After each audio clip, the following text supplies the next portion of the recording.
28 জানুয়ারি 2010 ঢাকা কেন্দ্রীয় কারাগার।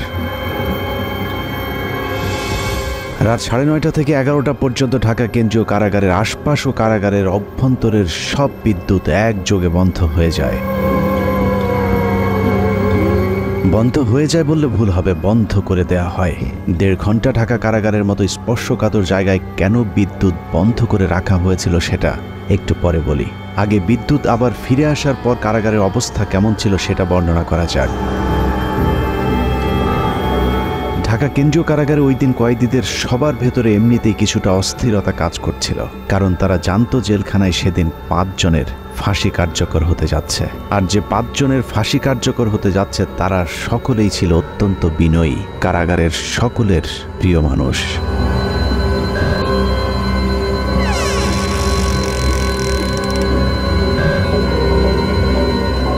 রাত 12:01 colonel Farooq Rahman, major AK Mohiuddin Ahmed artillery, Mohiuddin lancer ও সুলতান শাহরিয়ার রশিদ খানকে ফাঁসিতে ঝুলিয়ে হত্যা করা হয়। 4 জনকে ফাঁসি দেওয়া হলেও লাশের সংখ্যা ছিল মোট 5টি। ফাঁসি কার্যকরের পরদিন যথারীতি 5টি লাশ পাঠানো হয় যার যার গ্রামের বাড়িতে, কিন্তু একটি লাশের ক্ষেত্রে বিশেষ নিরাপত্তা ব্যবস্থা রাখা হয়েছিল, আর সেটাই হলো চুয়াডাঙ্গার সূর্য সন্তান মেজর বজলুল হুদার। মেজর বজলুল হুদার বাড়ি চুয়াডাঙ্গার হাটবোয়ালিয়া গ্রামে সেদিন র্যাব পুলিশের উপস্থিতি দেখে মনে হয়েছে আইন শৃঙ্খলা বাহিনী বোধহয় চুয়াডাঙ্গাবাসীর বিরুদ্ধে যুদ্ধের প্রস্তুতি নিচ্ছে। যুদ্ধের এই আয়োজন ছিল মূলত মেজর বজলুল হুদার মরদেহ যেন কেউ দেখতে না পারে সেটা নিশ্চিত করা। লাশ কেন দেখতে দেয়া যাবে না সেটা জানতে আমরা হাটবোয়ালিয়া গ্রামের মানুষের বক্তব্য শুনতে চেয়েছিলাম। বজলুল ভাইয়ের লাশ আসার সময় আমি আমার পটে যাবো, এর মধ্যে পুলিশি টহল, শুধু টহল পুলিশি যারায় যারা মসজিদে এমন হয় আসা যায় না। তারপরে কিছুক্ষণ পরে শুনলাম ভাইয়ের লাশ আসছে ভোরের দিকে। প্রশাসনের লোক ছিল, ওনার লাশটা প্রথমে হাটবোয়ালে ফিন্ডে হয়, প্রচুর লোক। এই অবস্থায় বাড়ির ভেতরে ঢুকতে দিয়েছিল না। আমার জানাজাত লাশটা ধোয়ানোর কথা, কিন্তু পুলিশের বাধার কারণে আমি লাশটা ধোয়াতে পারিনি। লাশ আসার পরে তার প্রশাসনের লোক যারা আসছিল লাশ নিয়ে, তারা যেখানে টাইম দিয়েছে তাকে দাফন করতে হবে। সে দেশের মানুষের জন্যই মনে করেন সবসময় ছিল, দেশের মানুষের পাশে থাকতো সবসময়। চুয়াডাঙ্গার মানুষের কাছে মেজর বজলুল হুদা ছিলেন এক আদর্শের প্রতীক, যে কারণে আইন শৃঙ্খলা বাহিনীর ব্যাপক উপস্থিতি আর জোর জবরদস্তির পরেও প্রিয় মানুষটিকে শেষবারের মতো একটু দেখতে চাওয়া মানুষের ঢল ছিল চোখে পড়বার মতো। আইন শৃঙ্খলা বাহিনীর নির্দেশনা ছিল 5 মিনিটের মধ্যে মেজর বজলুল হুদাকে দাফন করতে হবে, কিন্তু জনরোষের মুখে আইন শৃঙ্খলা বাহিনী পিছু হাঁটতে বাধ্য হয়। প্রিয় মুখটাকে গোসল না দিয়ে কিছুতেই চুয়াডাঙ্গার মানুষ তার দাফন করাতে চাননি। বাধ্য হয়ে প্রশাসন তাদেরকে আধা ঘন্টা সময় বেঁধে দিয়েছিল দাফন করবার জন্যে। 4টা-5টার দিকে আসলো, লোকজন নাই একেবারে, মানে সম্পূর্ণ একেবারে হলো কোনো মানুষজন ঢুকতে দিচ্ছে না। র্যাবের এক কর্মকর্তা আমাকে জিজ্ঞেস করলো কেমন উনি লোক ছিল। তা আমি তখন বললাম যে সে কেমন মানুষ ছিল এটা আপনারা কিছুক্ষণ পরে দেখতে পারবেন। তো বলি যে এত ভালো মানুষ তাহলে এরকম একটা কাজ করলো কেন? তা বলছে যে কাজ করলে এই কারণে, সে তো নিজের জন্য করে না, সে তো দেশের জন্য করেছে। যারা 15 আগস্টে ছিল তারা সবই মুক্তিযোদ্ধা, কেউ কোনো পাকিস্তানি ফেরত আসবি না, সব মুক্তিযোদ্ধা। তারপরে লাশ আসলো, এত পরিমাণ লোক সরকারের নিয়ন্ত্রণে সে লাশ এই এলাকার জনসাধারণ ছিনিয়ে নিল, এবং এত পরিমাণ লোক হয়েছে যেটা নজিরবিহীন একটা ঘটনা। পুলিশের আন্ডারে থাকবে না, আমরা আমাদের লাশ আমরা হলো আমাদের আন্ডারে হবে, দাফন হবে। পুলিশের আন্ডারে রাখতে চেয়েছিল কিনা? পুলিশের আন্ডারে তো না, সেগুলো পুলিশের আন্ডারে তো স্বাভাবিক নিয়ম, সেভাবে আমরা হলো সরকারি কাজ আমরা দাফন করি। তো আমরা বললাম যে না, দাফন ওইভাবে না, আমাদের পারিবারিকভাবে বা এলাকার মানুষের হলো দাফন হবে তার ভেতরে। অর্থাৎ তারা তখন হলো দিতে বাধ্য হয়েছে। হাজার হাজার মানুষ চলে এসেছে মেজর বজলুল হুদাকে এক নজর দেখার জন্যে। হাটবোয়ালিয়া বাজারে এত মানুষ এর আগে হয়তো কখনো কেউ দেখেনি। গোসলের অনুমতি দিচ্ছিল না। এই সময় আলমডাঙ্গা থানার যিনি ওসি ছিলেন উনি খুবই খারাপ আচরণ করছিলেন। আমাদের তারা হুমকি দিচ্ছে, হ্যান ত্যান র্যাব পুলিশ আইসে আমাদের বলছে না, লাশ তাড়াতাড়ি মাঠে। আর প্রশাসন খুব তাড়াতাড়ি করে চাপ দেয়, ধোয়া টোয়া এগুলা বাদ দিয়ে, গোসল টোসল বাদ দিয়ে দাফন করতে হবে এমন পুলিশের নির্দেশ ছিল, এবং সাথে ঢাকার থেকে টিমও আসছিল। ওই সময় প্রশাসনের ভূমিকা কেমন? প্রশাসন প্রথমে মার মুখে অবস্থায় ছিল, যখন সাধারণ মানুষ পাবলিক বলল যে ঠিক আছে আমরা লাশ না দেখে আমরা দাফন করব না, তখন লক্ষ লক্ষ মানে সাধারণ মানুষ চারিদিক থেকে আসার পরে তাদের চাপের কারণে তখন লাশ আমাদের কাছে দিতে বাধ্য হয়েছে। এই সময়ের মধ্যে অসংখ্য মানুষ মেজর বজলুল হুদাকে শেষবারের মতো একটু দেখতে ছুটে যান তার গ্রামের বাড়ি হাটবোয়ালিয়াতে। 3 জেলার জনগণের কারণে প্রশাসনের লোক এখানে পিছিয়ে আইতে যায়, তারা এখান থেকে সরে যাওয়ার পর এখানে জনগণের ইচ্ছা মতো তাদের দেখানো হয়েছে। মাটি দেওয়ার চাইছিল, তো এখান থেকে লেট করানো হলো যে একটু পরে লাশটা মাটি দেওয়া হোক, এই হিসাবে একটু দেরি করে লাশ দেখার পরিপ্রেক্ষিতে আমরা দেখছিলাম। এতটুকু পর্যন্ত ঠিকই ছিল, কিন্তু মেজর বজলুল হুদাকে গোসল করাতে গিয়ে চুয়াডাঙ্গার মানুষ সাক্ষী হয়েছিল নৃশংসতম এক ঘটনার। কাফনের কাপড় সরাতেই দেখা যায় মেজর বজলুল হুদাকে আসলে ফাঁসি দেওয়া হয়নি, তাকে জবাই করে হত্যা করা হয়েছে। মুক্তিযুদ্ধে সর্বাধিক জেনারেল ওসমানীর পিএস সাবেক সংসদ সদস্য আপনাদের প্রিয় সন্তান প্রশাসনমূলক বিচারের মধ্য দিয়ে হত্যা করা হয়েছে। আমরা এ হত্যার বিচার চাই। ইনশাল্লাহ বাংলার মাটিতে তাকে হত্যার বিচার একদিন হবে হবে। সে ফেরেশতা তুল্য, সে কোনো অপরাধ ব্যবসাতে করেনি, মানুষের উপকার করেছে। গলার কাপড় খুলে দেখি যে এখান থেকে এত দূর, মানে 2 ইঞ্চি না, একদম পুরো মানে ছুরি চালালে যেভাবে হয়, কষাইরা যেভাবে ছুরি চালালে যেভাবে কাটেন ওইভাবে কাটা, সুতা 3-4 পর্ব করে সেটা দিয়ে সেলাই করা, হাতে পায়ে কোথাও আঘাতের চিহ্ন নাই। এটা জবাই করা, এটা তার ফাঁসি নাই, কোনো রগগাটা নাই, কিছু নাই। গলায় ছিল একটা টেপটা সরিয়ে দেখলাম হাতটা ঢুকে গেল, কট সুতো দিয়ে কালো সুতো দেয় তার সেলাই করা অনেক দূরে দূরে, রক্ত টপ টপ টপে পড়তেই আসে। গলা কাটা ছিল, এটা আমরা দেখেছি। ফাঁসি হলে গলায় হালকা দাগ থাকে, গলা তো কাটা গলা সেলাই থাকে না। কবরস্থানে যখন মাটি দিছে তখনও কাফনের রক্তে ভিজে গেছে। ফাঁসি দেওয়ার নামে তাকে জবাই করা হয়েছে। লাশটা কি আপনি দেখছিলেন? জি জি, আমি লাশটা দেখেছি, চোখে দেখেছি। লাশ ওনার গলাটা কাটা ছিল এবং সেইখান থেকে অনবরত রক্তক্ষরণ হচ্ছিল। লাশটা কেমন দেখছিলেন বলেন? লাশটা দেখছি যে এলো তো লাশ জেল কোড অনুযায়ী সেরকম তো হলো জবাই করা হয় না, কিন্তু পুরাপুরি জবাই করেছে। সে হলো একটা হত্যাকাণ্ড, পুরা রক্ত বাড়াচ্ছে। কেমন ছিল এটা একটু? একেবারে সম্পূর্ণ গলা কেটে রক্ত বাড়াচ্ছে, তখন পর্যন্ত যখন আসে তখন পর্যন্ত রক্ত বাড়াচ্ছে। গলা কাটার পরে ওখানে সেলাই টেলাই দেওয়া এরকম কিছু দাগ? না, সেলাই কাটিয়েছে, কাটার পরে তারপরে হলো সেলাই দিচ্ছে। কফিন খোলার পরে আমরা তখন দেখি যে তার মুখ এবং সব কিছু রক্তে ভেজা। ফাঁসি দেওয়া লাশ তো মানে রক্ত থাকার কথা না। তারপর যখন গোসল করানোর জন্য নেওয়া হয়, দেখি যে গলার এখান থেকে এ পর্যন্ত কাটা এবং মোটা সুতা দিয়ে সেলাই করা। ধোয়ানোর পরও যখন খাটিয়ে করে লাশ নিচ্ছি তখনও রক্ত কিন্তু তাজা রক্ত টপ টপ বসছে। ভিডিওর সময় কি কি দেখেছিলেন একটু বলেন তো? ভিডিও করার সময় দেখছিলাম এই সাইডে একটা বড় আকারে একটা দাগ দেখছিলাম।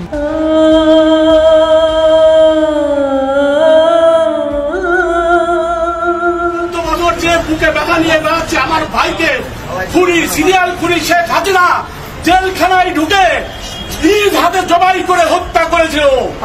আমরা মনে করি যে এটা ফাঁসি দেওয়া হয়নি, শেখ হাসিনা হিংসাত্মকমূলকভাবে এবং প্রতিশোধমূলকভাবে সে জেল গেটে যে নিজে হাতে জবাই করেছে। এই হত্যাকাণ্ডের আমরা তীব্র নিন্দা জানাচ্ছি এবং এর বিচারের জন্য ব্যবস্থা করা। বাংলার বীর সন্তান মেজর বজলুল হুদাকে কে কারা কিভাবে জবাই করেছিল সেটা জানতে হলে আবারও 18 তারিখ রাত 9:30 থেকে 11টা পর্যন্ত 1.5 ঘন্টার সেই সময়টাতে ফিরে যেতে হবে, যে সময়টুকুতে ঢাকা কেন্দ্রীয় কারাগার ও তার আশপাশের বিদ্যুৎ বন্ধ করে রাখা হয়েছিল। ওই রাতে ঢাকা কেন্দ্রীয় কারাগারে কয়েক ঘন্টায় যা ঘটেছিল তা হলিউডের হরর থ্রিলার মুভিকেও হার মানাবে। অনুসন্ধানে জানা যায় 2010 সালের 28 জানুয়ারি রাত 9টার পরপরই জেলগেটের ভেতরে মোট 2টি কালো গ্লাসের গাড়ি প্রবেশ করে। ওই গাড়ির একটিতে এসএসএফ এর সদস্যদের সাথে শেখ হাসিনা এবং অপরটিতে জাহাঙ্গীর কবির নানক, ইসমাইল হোসেন সম্রাট, তৎকালীন ঢাকা বিশ্ববিদ্যালয়ের ছাত্রলীগের দুর্ধর্ষ ক্যাডার সিদ্দিক নাজমুল আলম ছিলেন। ধারণা করা হচ্ছে ওই রাতের অপারেশনের পুরস্কার হিসেবে পরের বছর 2011 সালে ছাত্রলীগের কেন্দ্রীয় সাধারণ সম্পাদকের পদে বসানো হয় নাজমুলকে। এছাড়া সম্রাট ও নানকদেরকেও দেয়া হয় গুরুত্বপূর্ণ দায়িত্ব। এর বাইরেও ওই গাড়িতে ভয়ঙ্কর কুৎসিত দেখতে বড় গোফওয়ালা একজন মানুষ ছিল, যার নাম পরিচয় আমাদেরকে কেউ নিশ্চিত করে বলতে পারেনি। ডিএমপি কমিশনার একেএম শহীদুল হক সাহেব ছিলেন, স্বরাষ্ট্র সচিব যে আব্দুল সামান সাহেব ছিলেন, কারা মহাপরিদর্শক যে ব্রিগেডিয়ার জেনারেল আশরাফুল ইসলাম খান উনিও ছিলেন, আর সম্ভবত ঢাকার ডিসি ছিলেন উনি জিল্লুর রহমান, ঢাকা জেলার ম্যাজিস্ট্রেট অমিতাভ সরকার উনিও ছিলেন ওইখানে, আরো বেশ কিছু লোকজন ছিল। গোয়েন্দা সংস্থার সাবেক এই কর্মকর্তা জানান ওই রাতে মোট 2টি ফাঁসির মঞ্চ তৈরি করা হয়েছিল। এই 2টি ফাঁসির মঞ্চে দুজন দুজন করে মোট 4 জনকে ফাঁসি দেওয়া হয়। দূর থেকে কোন 4 জনকে ফাঁসি দেওয়া হয়েছিল সেটা বোঝা না গেলেও 5ম জনকে ফাঁসি দেয়া তো দূরের কথা, মঞ্চেই তোলা হয়নি। কিন্তু লাশ বের করবার সময় জেলখানা থেকে মোট 5টি লাশবাহী গাড়ি বের হয়েছিল। ফাঁসি থাকে সাধারণত সেই দিন, তো এটা নর্মাল প্রসিজিওর। জেলখানায় নিরাপত্তাটা বেশ স্ট্রং থাকে।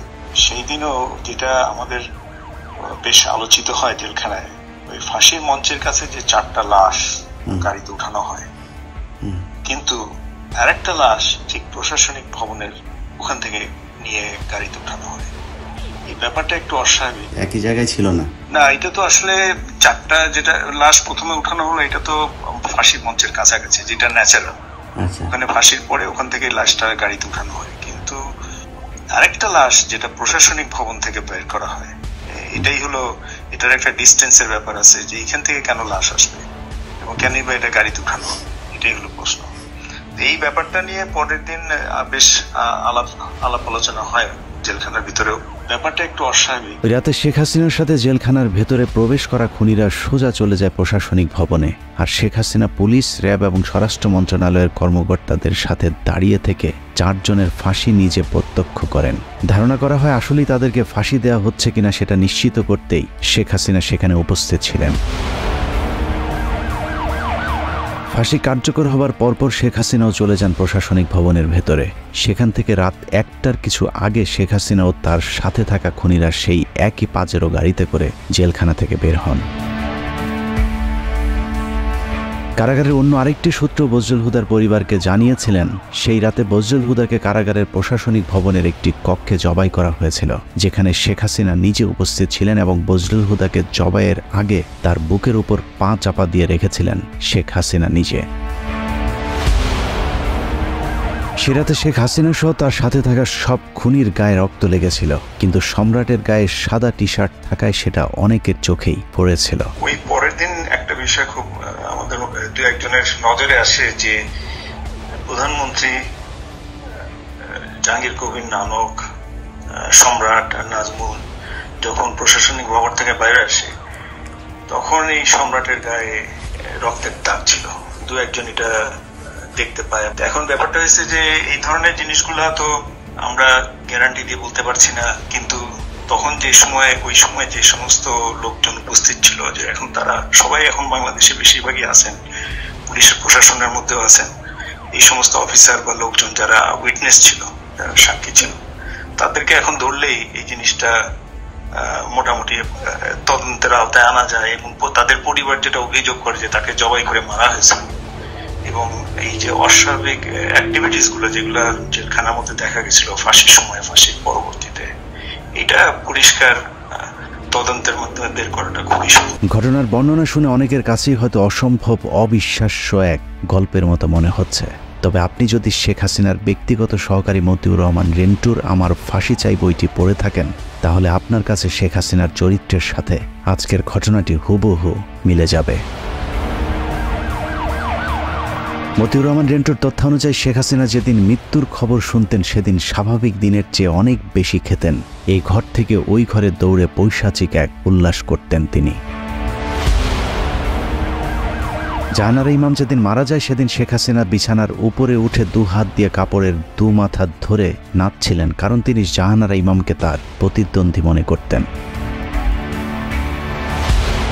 এক কথায় শেখ হাসিনা একজন নরপিশাচ, রক্তপিপাসু, মানসিক বিকারগ্রস্ত একজন উম্মাদ, যে কারণে একজন মানুষ যার আর কয়েক ঘন্টা পরে ফাঁসি কার্যকর হবে তাকেও নৃশংসভাবে জবাই করে হত্যা করবার কথা চিন্তা করতে পারে। একটু চোখ বন্ধ করে ভেবে দেখুন, কত নৃশংস নরপিশাচের হাত থেকে আল্লাহ আমাদেরকে বাঁচিয়ে দিয়েছেন। শেখ হাসিনা নাই, শেখ হাসিনা চলে গেছে, শেখ হাসিনা পালায় না। যাই হোক, 15 আগস্টের বীর মুক্তিযোদ্ধা মেজর বজলুল হুদাদেরকে আমরা সম্মান দিতে পারিনি, যে কারণে আজ আবারও শেখ মুজিবের প্রেতাত্মা আমাদের উপর চেপে বসেছিল।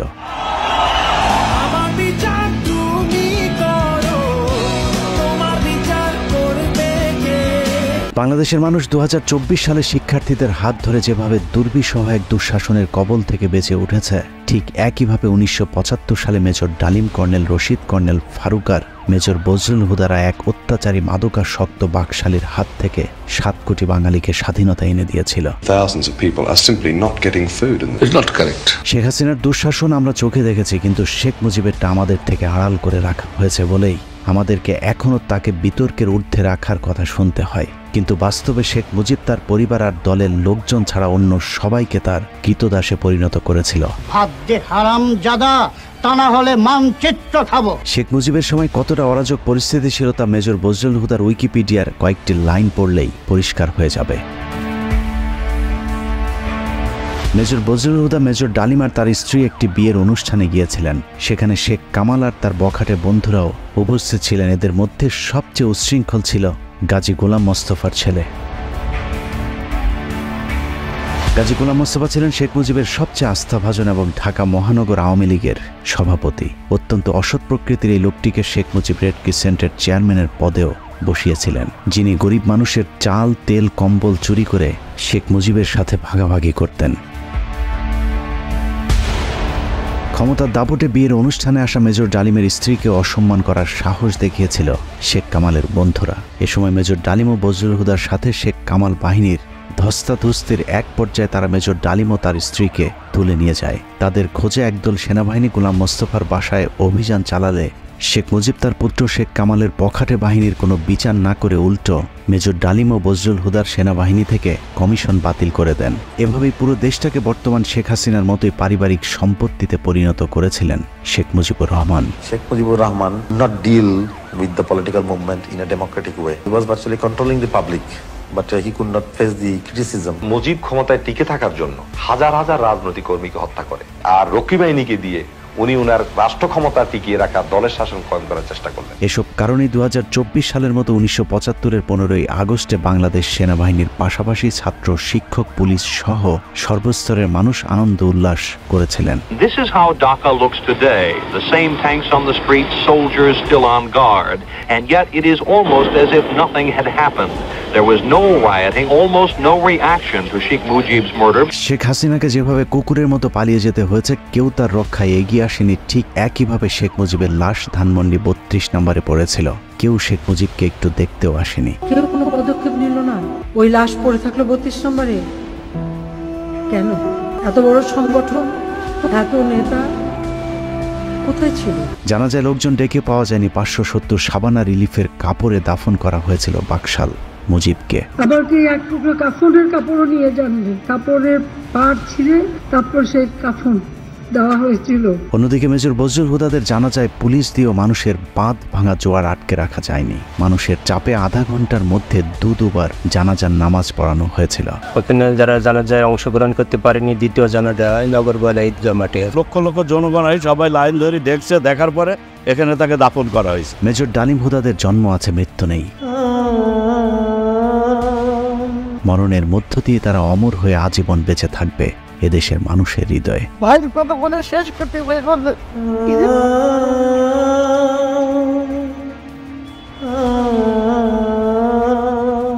যতবার মুজিব হাসিনাদের মতো নরপশুরা এদেশের মানুষকে শোষণ করতে চাইবে, ততবারই বজলুল হুদারা ফিরে আসবে আবু সাইদ কিংবা মুগ্ধ হয়ে।